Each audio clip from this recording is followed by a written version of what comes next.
Hi, folks. Mayor Kevin Davis, my latest Zoom interview lounge. And today my guest is Nigel Romany. Nigel you're a teacher at the Brantford Norfolk Catholic Catholic School Board. District School Board. Catholic School Board. And where do you teach, Nigel?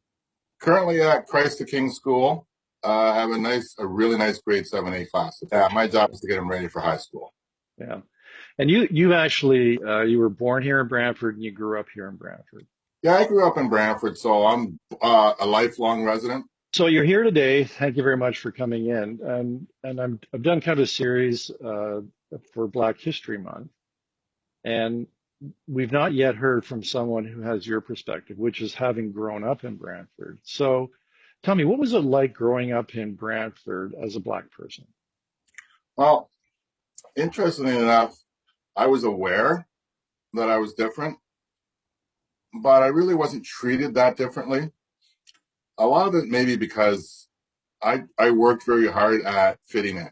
Myself and my two brothers played hockey a lot.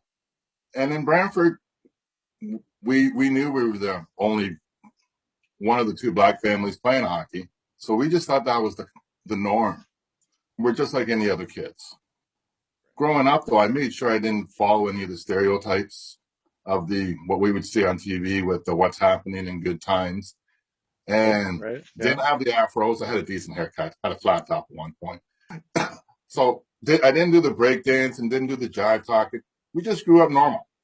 It wasn't until I became a teenager that I really started to embrace that, hey, you're different, embrace it a little bit more. Right. And I found that my friends were accepting. I didn't have to change who I changed to fit in. As you were growing up, did you have a role model? Role model was my dad. Dad was very involved. He was so involved he even coached hockey when he couldn't skate. He'd wear the boots on the ice.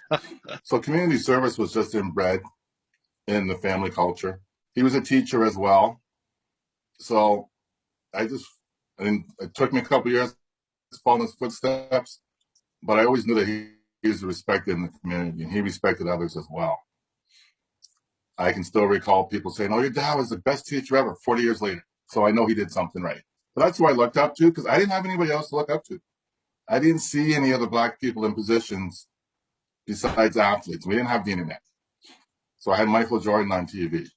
There was nothing else for me to see that, hey, he's like me, I can do that. So it was my dad.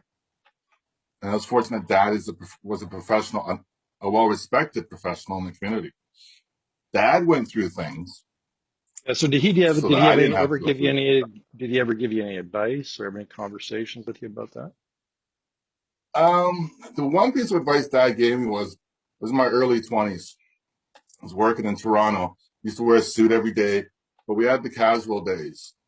And we sat me down one time and said, on casual days, make sure you still dress decent. Do not wear track pants and a t-shirt because they're going to think of you as just some young football player. I said, wow. And that really, like I said, that was my early 20s. And that's when I said, yeah, people are looking at you. You got to make sure you're presenting yourself properly at all times. So Right. even to this day, I make sure I present myself properly. I'm not the most fashion dresser, but I make sure when I go out in public that I'm not just representing family, I'm representing the community. So what does Black History Month mean to you? I think it's a huge importance because it gives us an opportunity to teach our youth about what Black history really means. We all know the Underground Railroad. We know about the key figures, but we don't really know the plight. And I feel that we have to teach our kids the plight they went through before we can celebrate their achievements. So we know what they overcame to get those achievements. I'm all for celebrating, and we're doing that next week. I think after I do my Canadian history, but they have to know what they overcame to get those achievements. Otherwise, you're just glossing it over. It's just a chance to celebrate, but we need to educate as well.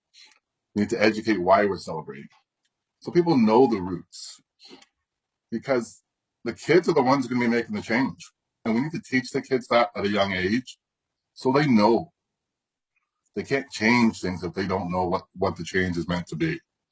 So I take it personally. Nigel, I took, because I'm still a member of the Law Society of Ontario. I'm not a practicing lawyer. And I had to take, in order to maintain my qualifications, I had to take their recent diversity and inclusionary course. You know, a lot of it is that the word inclusion. I fully understood Yeah. what it means after having taken that course. It's like unconscious bias. Yes. And it exists, but unless your eyes are open to it, you don't really see it.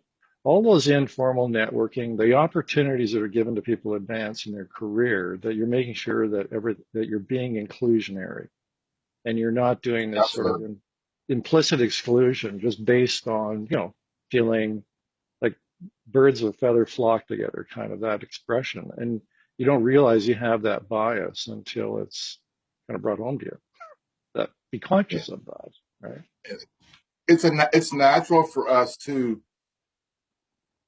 lean towards someone who looks like us. Yeah, But what about that person who has nobody who looks like them? right. Who's gonna lean towards them? And that's where you want to make that extra effort to say, hey, Exactly. come on over, join us today, because it's hard.